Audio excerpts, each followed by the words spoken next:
सुरप्रियाय लंबोदराय सकलाय जगद्विताय नागाननाय श्रुतयज्ञविभूषिताय गौरीसुताय गणनाथ नमो नमस्ते। श्री गणपते नमो नमः। ओम श्री हनुमान जी महाराज की जय। मनोजवं मारुततुल्य वेगं जयेन्द्रियं बुद्धिमतां वरिष्ठं वातात्मजं वानरयुतमुख्यं श्रीरामदूतं शरणं प्रपद्ये। श्री हनुमान जी महाराज की जय। ओम श्री रामचंद्र भगवान की जय। श्री गायत्री माता की जय। ओम श्री सोमनाथ महादेव की जय। ओम श्री महाकालेश्वर महादेव की जय। द्वारिकाधीश की जय। कृष्ण कन्हैयालाल की जय। डोंगरे जी महाराज की जय। श्री सुखदेव जी महाराज की जय। श्री भारत माता की जय। ओम श्री भागवत भगवान जी महाराज की जय। ओम नमो भगवते वासुदेवाय। ओम नमो भगवते वासुदेवाय।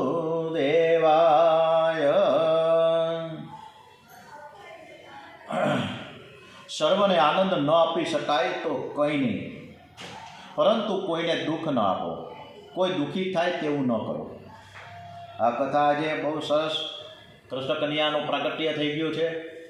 એ કથા તરફ ખૂબ સરસ મજાને આગળ વધીએ છીએ। આજે એકાદશી છે, પુત્રદા 11 પુત્રદા એકાદશી એકચ્યુઅલી આજે દસમ છે, પણ એકાદશીનો ક્ષય છે। આજે પુત્રદા એકાદશી 30મી ડિસેમ્બર અને આ વર્ષનો આજે છેલ્લામાંથી બીજો દિવસ છે અને આજે મંગળવાર। ગમ ગણપતે નમો નમઃ। આજની કથા આપણે શ્રી કૃષ્ણ પરમાત્માને સરસ રીતે સંભળાવીએ એવા ભાવ સાથે। ઓમ નમો ભગવતે વાસુદેવાય। શ્રી રામ જય રામ જય જય રામ। શ્રી રામ જય રામ જય જય રામ। લોકો વર્ષમાં એકવાર નંદ મહોત્સવ કરે છે। ખરેખર તો નંદ મહોત્સવ રોજ કરવો જોઈએ। જે રોજ નંદ મહોત્સવ કરે છે તેનો આખો દિવસ આનંદમાં જાય। આ નંદ મહોત્સવ ગરીબમાં ગરીબ પણ કરી શકે છે। ઉત્સવમાં ધન મુખ્ય નથી, પણ મન મુખ્ય છે। તમારે નંદ મહોત્સવ કરવો હોય તો તૈયારી કરવી પડે। પહેલાં તમારા શરીરને મથુરા બનાવો, હૃદયને ગોકુળ બનાવો। શરીર એ મથુરા છે, હૃદય એ ગોકુળ છે। નંદ એ જીવ છે। આ શરીરને મથુરા બનાવી હૃદય ગોકુળમાં બાલકૃષ્ણ લાલને પધરાવજો। ભક્તિ કરવી સહેલી નથી। પર સ્ત્રી પર સંપત્તિની આસક્તિ છૂટ્યા વગર ભક્તિનો આરંભ થતો નથી। આ શરીરને મથુરા બનાવવું હશે તો તે યમુનાના કિનારે રાખવું પડશે। યમુના એ ભક્તિનું સ્વરૂપ છે। યમુના કિનારો તે ભક્તિનો કિનારો છે। તે કિનારેને છોડશો નહીં। 24 કલાક ભક્તિનો કિનારે રહેશો તો તમારું શરીર જ મથુરા બની જશે। પ્રાતઃકાળનો સમય બહુ પવિત્ર મનાય છે। રાત્રે વહેલા સૂઈ જાઓ, સવારે 4 વાગે ઉઠો। સવારે જે પથારીમાં આળોટે છે તેના પુણ્યનો નાશ થાય છે। દરરોજ સવારે પ્રાતઃકાળમાં પરોઢીએ 4 વાગે ઉઠી અડધો કલાક ધ્યાન ધરો, પરમાત્માનું સ્મરણ કરો। ધ્યાન કરતાં પહેલાં ઠાકોરજીની થોડી માનસી સેવા કરો। માનસી સેવા અતિશય શ્રેષ્ઠ માની છે। એમાં એક પણ પૈસાનો ખર્ચો નથી। ડોંગરેજી મહારાજે આ બાબતે ખૂબ સરસ મજાનું એક મગનભાઈ વાણિયાનું ઉદાહરણ આપ્યું છે કે આ વાણિયો ગુસાઈજી પાસે જઈને કીધું કે મારે એક પણ પૈસાનો રૂપિયાનો ખર્ચ ન થાય એવી પરમાત્માની સેવા બતાવો। ગુસાઈજી કહે છે કે ભાઈ એવું તો થાય નહીં, પરંતુ તું મનથી સેવા કરજે, એમાં ખર્ચો નથી કાંઈ। તારે શું કરવાનું? સવારે 4 વાગે ઉઠવાનું, ભાવના કરવાની કે હું ગંગાજી યમુનાજીમાં સ્નાન કરી રહ્યો છું। મનથી પ્રણામ કરીને ગંગાજળમાં સ્નાન કરવાનું। પછી તારા ઈષ્ટદેવ બાલકૃષ્ણ લાલ માટે ગંગાજળ લાવવાનું। પછી ભાવના કરવાની કે પથારીમાં બાલકૃષ્ણ સુતાલ છે, પથારીમાં નાનકડા બાલકૃષ્ણ સૂતા છે। મુલાયમ વાકડિયા વાળ ગાલ ઉપર આવ્યા છે। લાલો ખૂબ જ સુંદર દેખાય છે। હું મારા લાલાને જગાડું। હરે કૃષ્ણ હરે કૃષ્ણ કૃષ્ણ કૃષ્ણ હરે હરે। પ્રેમથી બોલીને તાળીઓ પાડીને કીર્તન કરજે। પ્રેમથી કીર્તન કરતો હૃદય પીગળે ત્યારે બાલકૃષ્ણ જાગે છે। પછી તેને સુવર્ણ સિંહાસનમાં મખમલની ગાદી ઉપર પધરાવજે। આ બધું જ મનથી જ કરવાનું છે, કાંઈ તારે લાવવાનું નથી। સોનાનું સિંહાસન તારે નથી લાવવાનું. એ પછી ગાયનું દૂધ માખણ મિશ્રી લઈ અર્પણ કરવાનું. લાલાને ભેંસનું દૂધ ભાવે નહીં. ભેંસના દૂધથી બુદ્ધિ જળ બને. લાલો તેમાંથી પોતાના સખાઓને માખણ આપે છે. તું રોજ આવી ભાવના કરજે. કોઈક દિવસે અનુભવ થશે કે પરમાત્મા તને પણ માખણ ખાવા બોલાવે. પછી લાલાના અંગને સુગંધિત તેલ ચોડીને ગરમ પાણીથી માંગલિક સ્નાન કરાવવાનું. ધીરે ધીરે લાલાના ચરણ પખાડવાના. લાલાનો શ્રીઅંગ બહુ કોમળ છે. લાલાને જરાય ત્રાસ ન થાય. પછી લાલાને પીતાંબર પહેરાવવાનું છે. સુંદર શૃંગાર કરવાનો. તિલક કરી ચરણમાં તુલસીજી અર્પણ કરવાનું. ભોગ ધરવાનું, આરતી કરવાના. બધું જ કામ મનમાં ધારણ કરીને કરવાનું છે. આનાથી તને એક પણ પૈસાનો ખર્ચ નથી. બધી જ ભાવના કરવાની હું આવું લઈ આવ્યો છું. સેવા પૂરી થઈ ગયા પછી ભગવાનને વંદન કરીને પ્રાર્થના કરવી કે તમે મારા હૃદયમાં બિરાજો. મારા હાથે સત્કર્મ કરાવો. કોઈ પણ સત્કર્મ 12 વર્ષ સુધી કરો તો જ તેનું ફળ મળે છે. ભક્તિનો નિયમ જીવનના અંતકાળ સુધી ચાલુ રાખો. આ મગનભાઈ વાણીઓ રોજ સવારે 4 વાગે ઉઠવા લાગ્યો, માનસી સેવા કરવા લાગ્યો છે. વાણિયાએ 12 વર્ષ સુધી નિયમથી સેવા કરી. પ્રત્યક્ષ ઠાકોર જે આરોગ્ય છે તેના દર્શન તેને થવા લાગ્યા છે. એને ખૂબ જ આનંદ આવ્યો. એક દિવસ વાણીઓ ઠાકોરજીની માનસી સેવા કરતો હતો અને એ વખતે મનથી દૂધ લાવ્યો, ગરમ કર્યો, દૂધમાં ખાંડ નાખવા ગયો, પણ ઉતાવળમાં ખાંડ વધારે પડી ગઈ. આવું સમજીને વિચાર્યું કે દૂધમાંથી વધારાની ખાંડ કાઢી લઉં તો બીજે દિવસે કામ આવશે. એ માનસી સેવામાં એટલો બધો તન્મયતા હતો કે તેનું પ્રત્યક્ષ બધું દેખાતું હતું. એ જેવો વધારે પડેલી જે વધારાની ખાંડ જે દૂધમાં પડી હતી ચમચીથી કાઢવા ગયો અને ત્યાં લાલાએ ગમત કરી છે. એ ઘૂંટડીએ ચાલતો આવીને વાણિયાનું કાંડું પકડ્યું. અરે મગનલાલ, તારે ખાંડ વધારે પડી ગઈ છે, એમાં તારું ગયું ક્યાં કાંઈ? તું તો માનસી સેવા કરશ, તારે ક્યાં એક પૈસાનો ખર્ચ કરવો પડ્યો. વાણિયાને શ્રી કૃષ્ણ ભગવાનનો સ્પર્શ થતાં તે સાચો વૈષ્ણવ થયો, મહાન ભગવત ભક્ત થયો. આ માનસી સેવામાં જો આ તન્મયતા થાય તો કૃપા થઈ જાય. નંદ મહોત્સવ શ્રાવણ વદ 9મીના દિવસે થાય છે. પરમાત્માના જવાના 2 માર્ગ છે. એક જ્ઞાન માર્ગ છે અને બીજો છે ભક્તિ માર્ગ. ભક્તિ એટલે પ્રેમ કરવો, એટલે કે સર્વની સાથે પ્રેમ કરવો. તમને ગાળ આપનારની સાથે, તમને નુકસાન કરનારની સાથે, તમને ત્રાસ આપનારની સાથે, તમારું અહિત કરનારની સાથે પણ પ્રેમ કરો. કેમ કે તેનામાં પણ ભગવાન છે એમ સમજીને પ્રેમ કરો.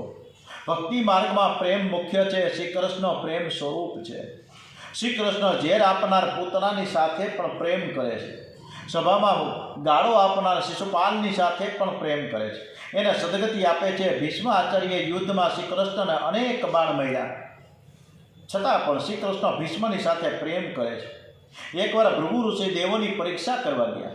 ભગવાન નારાયણ શેષ શૈયામાં સૂતેલા હતા. લક્ષ્મીજી સેવા કરતા હતા. ભૃગુ ઋષિને ક્રોધ આવ્યો. આખો દિવસ ભૂતો જ રહીએ છે. એમણે નારાયણને છાતીમાં લાત મારી. નારાયણ જાગ્યા.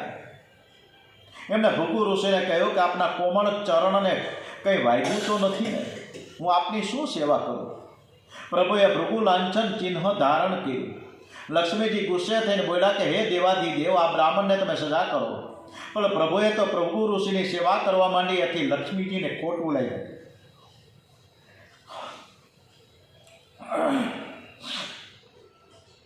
સુખદેવજી મહારાજ વર્ણન કરે છે કે રાજન, નંદ મહોત્સવના સમયે ભગવાન શંકર સમાધિમાં હતા. પછી શિવજી સમાધિમાં જાગ્યા. ખબર પડી કે બાલકૃષ્ણ લાલનું પ્રાગટ્ય થયું છે. શિવજી મહારાજે લાલાના દર્શન કરવા ગોકુળમાં જવાનું વિચાર્યું અને એ જ સમયે શિવજીના ખાસ ગણ શૃંગી અને ભૃંગીએ કહ્યું, મહારાજ, અમે પણ તમારી સાથે આવીશું. અમારે પણ દર્શન કરવા છે. શિવજીએ વિચાર કર્યો, હું એકલો જ જાઉં. આ લોકોની સાથે હોય તો મારે વાતો કરવી પડશે. દર્શન ધ્યાનમાં વિક્ષેપ થશે. શિવજીએ તેને ના પાડી. છતાં તેઓ આવવા માટે આગ્રહ કરીને કહે છે કે મહારાજ, અમને તમારી સાથે તમે લઈ જાઓ. અમે તમારા ધ્યાનમાં જરાય પણ વિક્ષેપ નહીં કરીએ. પણ જો તમે સાથે નહીં લઈ જાઓ તો અમે પાછળથી આવીને ગામમાં જાહેરાત કરી દઈશું કે આ શિવજી છે, સાધુ મહારાજ નથી. છતાં પણ શિવજી સાધુ વિશે એકલા જ બાલકૃષ્ણલાલના દર્શન કરવા માટે ગોકુળ આવ્યા છે. જ્યારે તમે સત્સંગ કરો, કથા કીર્તન કરો ત્યારે અનેક ભક્તો ભેગા થાય છે. એ સારું છે, પણ તમે ધ્યાન કરો, સેવા કરો, દર્શન કરો ત્યારે કોઈનો સંગ સારો નથી. આવો સંગ કંઈક અંશે વિક્ષેપ કરે છે. દર્શન કરવા જાઓ તો બને ત્યાં સુધી એકલા જ જાઓ. સાથે કોઈક હોય તો રસ્તામાં વાતો બહુ થાય. દર્શન કરવા જાઓ ત્યારે આંધળા, બહેરા અને મૂંગા થઈને જાઓ. મનથી એવો નિશ્ચય કરો કે મારે કોઈનું મોઢું જોવું નથી, મારે કોઈની વાતો સાંભળવી નથી, મારે ઘરની વાતો કોઈને કહેવી નથી. જે ભગવાનના જપ કરતા ચાલે તેને યજ્ઞનું ફળ મળે છે. શિવજીએ સાધુનો વેશ ધારણ કર્યો છે. એવો શ્રી યશોદામાં આંગણે આવીને ઊભા છે. અલખ નિરંજનનો પોકાર કર્યો છે. શિવજીએ આંખ ઉઘાડી નથી, એમ સમાધિસ્થ થયા છે. યશોદાજીએ એક એમના ગોપીને મોકલી, દાસીને મોકલી, કેમ સાધુ મહાત્માને જે જોતું હોય તમે એને ભિક્ષા આપો. ત્યારે શિવજીએ કહ્યું કે મારે ભિક્ષા નથી જોતી, હું ભિક્ષા લેવા આવ્યો જ નથી. હું તો બાલકૃષ્ણલાલના દર્શન કરવા માટે આવ્યો છું, મારે લાલાના દર્શન કરવા છે. દાસીએ અંદર જઈ યશોદામાજીને વાત કરી. યશોદાજીએ બારીમાંથી ડોક્યું કર્યું, કોણ છે? બહાર સાધુ મહારાજ ઊભા છે, માથે જટા ધારણ કરેલી છે, વાઘંબર ઓઢ્યું છે, ગળામાં સર્પ, હાથમાં ત્રિશૂળ, આંખ છે એ અંધ ખુલી છે. આ દિવ્ય સ્વરૂપ જોઈ યશોદાજીને મનમાં થયું કે સાક્ષાત ભગવાન શિવજી આવ્યા કે શું? આવો સાધુ તો મેં કદી જોયો જ નથી. યશોદાજી બહાર આવે છે, વારંવાર વંદન કરીને કહે છે, મહારાજ તમે કોઈ મહાન પુરુષ લાગો છો, અમે તમને ઓળખી શકતા નથી. આ ભિક્ષા તમને કંઈક ઓછી લાગતી હોય તમે માંગો તે આપો, હું તૈયાર છું. તમે કામણો જોઈએ છે, કમંડળ જોઈએ છે, જે જોતું હોય હું આપું. માંગવામાં તમે શરમ રાખતા નહીં. અનેક બાધાઓ રાખી ત્યારે ભગવાને મને વૃદ્ધાવસ્થામાં એક દીકરો આવ્યો છે, તે મને પ્રાણ કરતાં પણ વહાલો છે. તમારા ગળામાં સર્પ છે એ જોઈ મારો લાલો બીકને લીધે રડવા લાગશે, એટલે હું લાલાને બહાર નહીં કાઢું. સાધુ મહારાજે કહ્યું, મૈયા તારા લાલાને બીક નહીં લાગે. તારો લાલો તો કાળનો પણ કાળ છે, તે દેવોનો પણ દેવ છે, તે બ્રહ્મ સ્વરૂપ છે, તે શિવજીનું ધન છે અને સંતોનું તો મન છે. એને તો કોઈની બીક ન લાગે, કોઈની પણ નજર નહીં લાગે. યશોદામાએ કહ્યું કે મહારાજ તમે આ શું બોલો છો? મારો લાલો નાનો છે, અટ કરો નહીં. શિવજીએ કહ્યું કે લાલાના દર્શન કર્યા વગર અહીંથી જવાનું નથી. હું તમારા આંગણામાં હવે 12 વર્ષની સમાધિ લગાવીને બેઠો છું. નંદ ગામમાં આશેશ્વર મહાદેવનું મંદિર છે. શિવજી મહારાજ આજે પણ લાલાના દર્શનની આશાએ ત્યાં બેઠા છે, તેથી તેનું નામ છે આશેશ્વર. આંખ બંધ કરીને બાલકૃષ્ણલાલનું ધ્યાન કરે છે. શિવજી ધ્યાન કરતા તન્મય થયા. બાલકૃષ્ણલાલ એના હૃદયમાં પધાર્યા છે. બાલકૃષ્ણલાલને ખબર પડી કે શિવજી આવ્યા છે, પણ મા મને બહાર કાઢતી નથી, એટલે બહાર નીકળવા એને જોરથી રડવા લાગ્યા. યશોદા મૈયા લાલાને ધવડાવે છે, પણ લાલો ધાવે નહીં. લાલાના હાથમાં રમકડા આપે, જોરથી ફેંકી દે. કેમે કરીને શાંત થતો નથી. યશોદા મૈયા તેની નજર સામે ઘણી વસ્તુઓ મૂકી, પણ રડવાનું બંધ ન કરે. એ છાનો રહેતો નથી. લાલાને તો બહાર જવું છે, પણ માં લઈ જતી નથી. ભક્તો ભગવાનના દર્શન માટે તરસે છે, એમ ભગવાનને ભક્તને જોવાની પણ તીવ્ર ઈચ્છા હોય છે. લાલાને શિવજીના દર્શનની ઈચ્છા થઈ. ગોપીઓને ખબર પડતા તે દોડતી આવી છે, લાલાને મનાવે છે, પણ તે રડવાનું બંધ કરતો જ નથી. એ ગોપી કહે, માં સાચું કહેવા પેલો સાધુ બેઠો છે તેના હોઠ હાલે છે, એણે કંઈક મંત્ર માર્યો છે, તેથી લાલો રડે છે. આ સાંભળી યશોદાજી ગભરાઈ ગયા. તેઓ લાલાની નજર ઉતારવા શાંડિલ્ય ઋષિને બોલાવ્યા. શાંડિલ્ય ઋષિ બધું જ સમજી જાય છે. એવો યશોદાજીને કહે છે કે આંગણામાં જે કંઈ સાધુ આ બેઠા છે ને, એમનો ના બાળકનો જન્મનો સંબંધ છે. આપણા આંગણામાં સાધુ મહારાજ ભૂખા તરસા બેસી રહી, આપણા માટે સારું ન કહેવાય. એને આપણા લાલાના દર્શન કરાવો. યશોદા મૈયાનું મન પણ વાત માની ગયું. એણે લાલાનો સુંદર શૃંગાર કર્યો. માથા ઉપર વાળની નજીક મેષનું એક નાનકડું ટપકું કર્યું, જેથી કોઈને નજર ન લાગે. પછી દાસીને કહે કે હું લાલાને લઈને બહાર આવું છું, તું પહેલાં જ એને સાધુને કહી આવી કે લાલાની સામે એકી ટકે જોવે નહીં, રખેને લાલાને કંઈ થઈ જાય તો. દાસીએ બહાર આવી શિવજીને કહ્યું કે મહારાજ યશોદા મૈયા તમને બોલાવે છે, શિવજી મહારાજ પધાર્યા. યશોદા મૈયા લાલાને લઈને બહાર આવ્યા છે. શિવજી પાસે આવી લાલો રસવા લાગ્યો છે. યશોદાજીને થયું કે નક્કી આ સાધુ મહારાજની નજરમાં કંઈક જાદુ હોય એવું લાગે છે. આ સાધારણ સાધુ નથી લાગતો. શિવજી અને શ્રી કૃષ્ણની 4 આંખો મળી ત્યારે શિવજીને બહુ જ આનંદ થયો. શ્રી અંગમાં રોમાંચ આવ્યો છે, આંખો ભીની થઈ. શિવજીએ લાલાનો જય જયકાર કર્યો છે. યશોદામાને તે સાધુ મહારાજ ઉપર વિશ્વાસ બેઠો તે શિવજીને અંદર બોલાવે છે. નંદ ગામમાં નંદ બાબાનો રાજમહેલ છે. રાજમહેલની અંદર શિવજી મહારાજ છે, એક સ્વરૂપ બહાર છે, તેને આશેશ્વર મહાદેવ કહેવામાં આવે છે. અને બીજું સ્વરૂપ રાજમહેલમાં છે, એમનું નામ છે નંદેશ્વર મહાદેવ. માં શિવજીને બોલાવીને વારંવાર વંદન કરે છે. મહારાજ, મારા બાળકનું ભવિષ્ય કહો. આપણે માલસર જઈને ત્યારે માલસરના ડોંગરેજી મહારાજનો આશ્રમ છે, નિર્મા પરિવાર ટ્રસ્ટનો. આ માલસરનો જે આશ્રમ છે એની બરાબર સામે લક્ષ્મી નારાયણનું મંદિર છે. આ બંનેની વચ્ચે આગળ જતાં એ બંનેની વચ્ચે ડાબા હાથ ઉપર લગભગ 25 થી 30 પગથિયા ઉપર અંગારેશ્વર મહાદેવનું મંદિર છે. અંગારેશ્વર મહાદેવ એવું કહેવામાં આવે છે. ઔરંગઝેબ અને બધા જે હતા એ વખતના મુસ્લિમ રાજવીઓ એ બધા જે ચડાઈ કરી અને આ મહાદેવ શ્રીના મંદિરને તોડવા માટે આવ્યા ત્યારે અંગારેશ્વર મહાદેવ શ્રીએ આકાશમાંથી અંગારા નાખ્યા હતા. અને અંગારા એટલા બધા પડતા હતા એને જોઈને સૈનિકો ભાગી ગયા. એટલે મહાદેવનું નામ પડ્યું છે અંગારેશ્વર મહાદેવ. બહુ દર્શન કરવા જેવું છે. હવે લગભગ 30 પગથિયા ઉપર ચડતા આવે છે. માલસર સરોવરમાં મહિનાના લગભગ 15 દિવસના 5 થી 6,000 રૂપિયા. જમવાનું રહેવાનું બધું જ સરસ રીતે વ્યવસ્થા છે. કોઈને જવું હોય તો જઈ શકે છે. માલસર એટલે આજુબાજુમાં બહુ જ ઘણા બધા શિવજીના મંદિરો છે. અને બીલીપત્ર શ્રાવણ મહિનામાં આપણે ગોઈતાય જોવા ન મળે. પરંતુ માલસરમાં ડોંગરેજી મહારાજનો આશ્રમ અને પછી આગળ ઘણા બધા છે. પંચમુખી હનુમાનજી મહારાજ પણ છે ત્યાં. તે બધે ખૂબ જ બીલીપત્ર છે. એટલે શ્રાવણ મહિનામાં અમે 1 દિવસ 15 દિવસ રોકાણ હતા. ભવિષ્યમાં યથા યોગ્ય કાંઈ ટાઈમ મળશે તો આપણે જશું અને ત્યાં કથા કરીશું. શિવજી મહારાજ કહેવા લાગે કે મૈયા, તારો લાલો મોટો થઈને રાજા બનશે અને સેનાની નગરી વસાવશે. આ બાળકની કીર્તિ જગતમાં અખંડ રહેશે, બધાને સુખી કરશે. આ લાલાનું તું સારી રીતે લાલન પાલન કરજે. આમ કહીને શિવજી ઊભા થયા અને નાચવા લાગ્યા છે. નંદ બાબાને ખબર પડી મારે આંગણે કોઈ સાધુ મહારાજ આવ્યા છે. ઝડપથી ઘેર આવ્યા. સાધુને જોતા દંડવંત પ્રણામ થયા. યશોદા નંદજી વસ્ત્રો આભૂષણો મંગાવી શિવજીને આપે છે. શિવજી કહે કે માં, જગતમાં જે કંઈ છે બધું મારું જ છે. મેં જ લોકોને આપ્યું છે. મારું નામ છે વિશ્વનાથ. માં, આ જગતમાં જે કંઈ છે એ બધું જ મારું, મારે કંઈ જોઈતું જ નથી. યશોદાજીએ બહુ આગ્રહ કર્યો. ત્યારે શિવજીએ કહ્યું કે જ્યારે હું આવું ત્યારે તું આ બાળકને, મારા લાલાને તું મને થોડી ક્ષણ માટે પણ ગોદમાં આપજે. બીજું મારે કંઈ જોઈતું નથી. આમ કહીને શિવજી કૈલાસ ભણીને આગળ વધ્યા.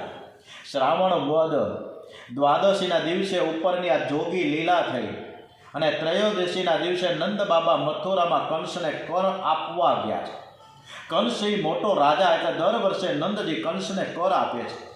કર આપવાનો સમય થયો છે એટલે નંદ બાબા વ્રજવાસીઓને કહે છે, હવે મારે મથુરા જવું છે, તમે લાલાને સાચવજો. પ્રત્યક્ષ દ્વારમાં 2 વ્રજવાસીઓનો પહેરો રાખ્યો છે, કોઈ અંદર ન જાય. જે જગતને સાચવે છે એને કોણ સાચવે? પણ જગતનો એક આદર્શ બતાવ્યો છે કે ભગવાને ઘરમાં પધરાવવા બહુ કઠણ નથી, પણ ઘરમાં પધરાવ્યા પછી સાચવા બહુ કઠણ છે. હૃદય ગોકુળમાં બાલકૃષ્ણ લાલને પધરાવ્યા પછી તેને સાચવજો. કેમ કે ઠાકોરજીને હૈયામાં રાખ્યા પછી સંસારના કોઈ પણ લૌકિક સુખનો સંકલ્પ કરે તો પરમાત્મા બિરાજે નહીં. નંદ બાબા કંસના દરબારમાં ગયા. વાર્ષિક કર આપે છે. પછી સુવર્ણ થાળમાં 5 હીરા માણેક ભેટ આપ્યા. એક હીરો લાખ રૂપિયાનો. નંદ બાબાના ઘરમાં લક્ષ્મીજી પધાર્યા છે. લક્ષ્મીજીને વૈકુંઠ કરતાં પણ વ્રજ વહાલું લખ્યું છે. વ્રજ વહાલું રે વૈકુંઠ નહીં આવવું. વ્રજ ભૂમિ એ પ્રેમ ભૂમિ છે. લક્ષ્મીજી નંદ બાબાના ઘેર બિરાજેલા છે. તેથી નંદ બાબાએ કંસ રાજાને એવી કિંમતી ભેટ આપી છે. નંદ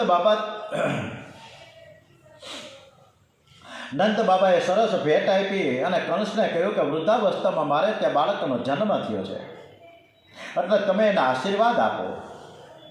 લાલાને આશીર્વાદ આપું છું કે તમારો બાળક સુખી થાય અને તેનો શત્રુ નાશ પામે. આ કંસે આશીર્વાદ આપ્યા. બાલકૃષ્ણ લાલ પ્રગટ થયા ત્યારે દેવો, ઋષિઓ, મહાત્માઓએ જે કાર્ય કર્યો એમાં શું નવાય. હવે લાલાને કંસ રાજા એટલે કે શત્રુએ પણ આશીર્વાદ આપ્યા છે. નંદ બાબા ત્યાંથી સીધા જ વસુદેવને ત્યાં મળવા ગયા. નંદ બાબાને જોઈ વસુદેવજીને ઘણો આનંદ થયો. શ્રી કૃષ્ણ પ્રગટ થયા પછી નંદ વસુદેવજીનું પહેલું મિલન છે. નંદ બાબાએ વસુદેવજીને કુશળ સમાચાર પૂછ્યા. બંને એકબીજાને સ્નેહપૂર્વક ભેટી પડે છે. નંદ બાબા ભોળા છે. હસીને કહે છે કે આ જે દીકરો છે ને મારા ઘરે હમણાં વૃદ્ધાવસ્થામાં જન્મો, આ દીકરો મારોય છે ને તમારોય છે. વસુદેવ મનમાં વિચાર કરે કે ખરેખર બાલકૃષ્ણ લાલ તો ભાઈ મારો જ છે. હું જેને રાત્રે ત્યાં મૂકી આવ્યો છું, પણ નંદ બાબા ગુઢાર્થ ભરેલી વાત સમજતા નથી. કારણ કે વસુદેવે કીધું કે આ વાત તમારી સાચી છે કે તમારા ઘરમાં રહેલો જે બાલકૃષ્ણ લાલ છે ને એ મારો જ દીકરો છે. હવે વાતમાં વસુદેવજી નંદ બાબાને કહે છે કે અત્યારે દિવસો બરાબર સારા નથી, તમે જલ્દીથી ગોકુળમાં જાઓ. ત્યાં ઉત્પાત થાય એવું લાગે છે, તમે બહાર ફરો તો વ્યાજબી નથી. જલ્દી તમે ગોકુળ જાઓ. યોગ માયાએ જ્યારે કંસને આકાશવાણી દ્વારા કહ્યું કે તારો કાળ તો જન્મી ચૂક્યો છે, ત્યારે કંસ ગભરાયો હતો. કંસે બ્રાહ્મણોને બોલાવીને પૂછ્યું કે મારો કાળ ક્યાં છે તે બતાવો. બ્રાહ્મણોએ કહ્યું કે તારો કાળ ગોકુળ વૃંદાવનમાં છે અને તે બાળક છે. કંસે તરત જન્મેલા બાળકને મારી નાખવા માટે રાક્ષસી પૂતનાને ગોકુળ તરફ મોકલી. હવે પૂતના ગોકુળ આવે છે. પછી એ કથામાં શું થાય છે એ કથા આપણે આવતીકાલે કરીશું. ઓમ શ્રી કૃષ્ણ કનૈયાલાલ કી જય, બાલકૃષ્ણ લાલ કી જય. શ્રી ગમ ગણપતે નમો નમઃ. ઓમ શ્રી હનુમાનજી મહારાજ કી જય. ઓમ શ્રી રામચંદ્ર ભગવાન કી જય. શ્રી સોમનાથ મહાદેવ કી જય. શ્રી ડોંગરેજી મહારાજ કી જય. શ્રી કૃષ્ણ કનૈયાલાલ કી જય. ઓમ શ્રી ભાગવત ભગવાનજી મહારાજ કી જય. ઓમ નમો ભગવતે વાસુદેવાય. ભારત માતા કી જય. ઓમ નમઃ પાર્વતી પતય. હર હર મહાદેવ હર. ઓમ